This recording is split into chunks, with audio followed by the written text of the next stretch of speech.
Գյորջյան Կասկադ 60 ամիս փուլային վճարում բազմաթիվ առավելություններ։ Նախորդ անգամներին Ռուբեն Ռուբինյանը մերժել է ծրագրեր, այդքում նաև ԿՊ շատ պատգամավորներ, այսօր ինչ ակնկալիքներ։ Ես անկեղծ ասած ակնկալիք արդեն չունեմ, որովհետև ազգային ժողովի աշխատակազմի աշխատակիցները հեռախոսով արդեն են զանգել եւ տեղեկացրել են, որ Ռուբեն Ռուբինյանը չի պատրաստվում ինձ ընդունելության արժանացնել, ինքը շատ հստակ, վստահ, չեն էլ վախենում դա ասելուց, մեն միայն ձեզ, պարոն Ղազարյան, նպատակահարմար չի գտնում։ Ես հարցնում եմ, ուրիշ քաղաքացիներ կան գրանցված, այո, ուրիշ քաղաքացիներ կան, նրանց հետ ընդունելությունը կայանալու է, շիլելը միայն ձեզ հետ, այսինքն պարզ հստակ ասում եմ, որ դա խտրական վերաբերմունք է, պայմանավորված քաղաքական իմիջիայլոց Ռուբեն Ռուբինյանի պարագայում ազգային ժողովից նամակ են գրել ՄԻՊ-ին, դե ես ՄԻՊ-ել եմ, չէ, դիմի ահազանգել եմ որ խտրականության համար, ասում են Էդգար Ղազարյանը ընդունելության չի արժանացել Ռուբեն Ռուբինյանի եւ Հակոբ Արշակյանի կողմից, որպես քաղաքական գործիչ, իսկ գրում են, որ պատճառը իմ քաղաքական Հայաստանի խտրականության ակնհայտ դրսևորումն է։ Ու արդեն նաև գիտեն այդ անպատժելիության մասին, որ ես չնայած որ բողոքում եմ իրավապահ մարմինները նրանք վարույթներ չեն նախաձեռնում դատաները, մերժում են այդ իմ բողոքները եւ այլն, իսկ այդ անպատժելիության վիճակում են հանգիստ կարելի է այդպես վարվել քաղաքացու հետ։ Ես անկեղծ ասած այսօր ուրիշ խնդրանքով էլ երեկոյան իմ ուղիղ եթերում դիմել է ազգային ժողովի պատգամավորները եւ հիմա էլ օգտվելով առիթից դիմում եմ, որովհետեւ մինչեւ ուրբաթ ամեն օր ընդունելություն կա եւ ես գալու եմ ամեն օր ժամ 11-ին։ Խնդրում եմ ազգային ժողովի ընդդիմադիր խմբակցությունների պատգամավորներին բոլորին, որպեսզի, ասենք, վաղը ժամը 11-ին 30 հոգով, 34 հոգով գան ստե, ես էլ եմ գալու։ Պարզա, եթե ԿՊ-ական պատգամավորը լինի։ Դուք ընդդիմադիր խմբակցության պատգամավորներ։ Այո։ Ասենք, պատկերացրեք իրանք հիմա ստեղ լինեին, Ռուբինյանը այնտեղ հիմա ամենայն հավանականությամբ վերելգած է։ Հիմա նա ինձ չի ընդունում ակնհայտ արհամարական, չեմ տենց իրան բնութագրում, որովհետև ինքը նկատմամբ վիրավորանք է ցուցաբերում իր պահվածքով, շատ քաղաքակիրթ ձևով բնութագրում եմ իր հիմիկվանտը գտնվելու կարգավիճակ։ Հիմա եթե ստեղ լիներ ազգային ժողովի 30 պատգամավոր, ինձ չեն թողնելու, չէ՞, ես դռնից անցնեմ։ Իրանց չեն կարա չթողնեն։ 30 հոգով անցնում են գնում են էմի սրա, ասում են մատ վերկաց։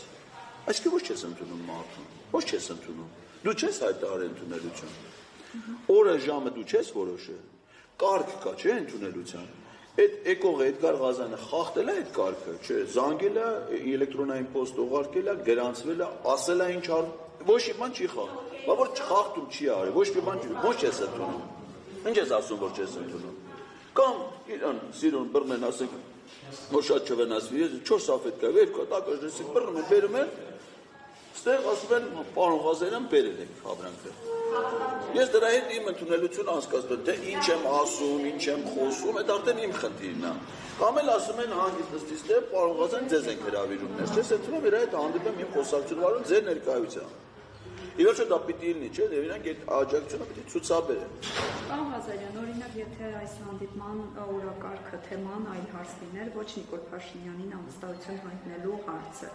հնարավոր համարում եք, որ դες կարող է իմանալ։ Բայց ես ասել եմ, որ ուրիշ հարցեր լարնելու։ Ասում այլ հարցեր լարել։ Օրինակ, ինձ հետաքրում է Ռուբեն Ռուբինյանի կարգավիճակը Հայաստանի Հանրապետության եւ Արցախի Հանրապետության միջխորհրդարանական հանձնաժողովի կազմում։ Այդ հանձնաժողովի անդամ է։ Ինձ հետաքրքիր է ինքը որպես այդ հանձնաժողովի անդամ ինչ գործունեություն է վարել մինչեւ հիմա, առաջիկայում ինչ գործունեություն է պատրաստում վարի։ Ինքը համարվում է հայ-թուրքական գործընթացում հայկական կողմի պաշտոնական ինձ հետաքրքիր է նրա իրավական կարգավիճակը, նրա գործողությունները այդ առումով։ Ինքը եղել է 16 թվականի մայիսին Արցախի պաշտպանության բանակում ԿՊ-ի կամավորական ջոկատի անդամ Մարտակերտի շրջանում ՊԲ զորամասերից մեկում իրականացրել է մարտական առաջադրանք զենքով հայկական բանակի զինվորական համազգեստով։ Ես ուզում եմ անամ ինքը ինչ կարգավիճակում է եղել։ Օկուպանտ է եղել, ագրեսոր է եղել, ռազմական հանցագործ է եղել, թե դրանից հետո է դառը մեր երկրի դավայ։ Այսինքն ինքը գնացել է 16 թվականին մեր հայրենիքը պաշտպանելու, մեկ էլ ասում են մեր հայրենիքը չէր ազգ մենք Ադրբեջանի։ Նրա այդ մոտեցումները ինձ հետաքրքիր, այսինքն բացի անվստահության գործընթացից, կոնկրետ իրանից նաև այս հարցերի պատասխանն է հետաքրքիր։ Ընդ որում ես ոնց որ հիմա եմ ասում, նախապես էլ եմ բարձրաձայնել, որ Եվ քանի որ իմ կարծիքով ինքը ամենայն հավանականությամբ չունի այս հարցերի խելամիտ պատասխան, ես իրան ոչ թե վիրավորում եմ, ոչ թե ծեծում եմ, ոչ թե անարգում եմ, ոչ մի բան, այլ ընդամենը այս հարցերն անում եմ մամուլի առաջ, ինքը պիտի այդ հարցերի պատասխանները տա։ Եթե չունի այդ հարցերի պատասխանները, ինքը չի կարա լինի իմ եւ մեր ողջ ժողովրդի ներկայացուցիչը, որովհետեւ սահմանադրությամբ յուրաքանչյուր падգամավոր ներկայացնում է ողջ ժողովրդին։ Եվ ես լինելով այս ժողովրդի մի մասնիկը, անհանդուրժողական վերաբերյալ ես չեմ կարող հանդուրժել մի մարդու, որը ինձ ներկայացնի իմ երկրի խորհրդարանում, ունենալով այսպիսի կեցվածք, այդպիսի անպատասխանատու կարգավիճակ։ Մեր խորհրդարանում պետք է ներկայացնեն մեր ժողովրդի լավագույն ներկայացուցիչները։ Ըստ քաղաքացիներից մեկը սպասում է Ռուբեն Հովինյանին։ Կարծում եմ, որ դե ինձ ասել են, որ մենակ ինձ չի ընդունելու։ Ես ասենք այդ մասով չեմ կարող ոչ մի բան ասեմ։ Այսինքն կընդունեն, թե չեն ընդունում մյուսները, ես չգիտեմ։ Ինձ կոնկրետ ազգային ժողովրդին էսան զանգել, ասել է պարոն Ղազարյան, ինչպես արդեն ինքն էլ գիտի ինչ ասում է, ասում եմ ոնց որ մնացած բոլոր դեպքերում ԿՊ-ական падգամավորը կոնկրետ ձեզ չեն ընդունելու։ Կարակ նաև չգաք ազգային ժողով։ Ես անկեղծ ասած եկել եմ, որ նաև ունես չստացվի, որ ասեն, դե դու չէիր եկել։ Հա, ասա եկել եմ այստեղ տեսադիտարկող իրանք էլ են տեսնում, որ ես իմ սահմանված ժամին ներկայացել եմ ընդունելության, բացի դերեք ես եմ մամուլում հայտարարություն դրել, գիտեմ, որ լրատվամիջոցներ կան, կարող են արձագանքեն, շնորհակալ եմ, որ արձագանքել եք, նաև ձեր նկատմամբ հարգանքով, որ իմ հրավերն եղել է, ես պիտի այսօր ստեղ ներկայանայինեմ։